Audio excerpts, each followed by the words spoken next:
Почему мужчина отвечает за деньги?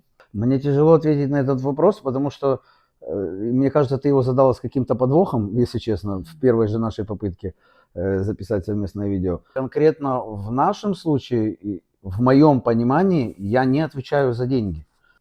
Я отвечаю за доход. На этот вопрос я смогу тебе ответить, почему.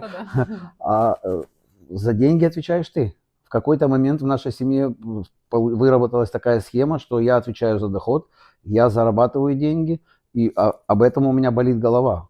И голова, и не только голова, и некоторые другие части тела. Иногда и душа, и душа. Но на самом деле у нас такая схема, что я отвечаю за доход, я зарабатываю, моя задача заработать и принести тебе, положить вот, ну, не на этот, а на тот стол. И я заработал, приношу тебе, дальше ты за них отвечаешь. Ну, это да. И, ну, мне нравится, как ты это делаешь. Да.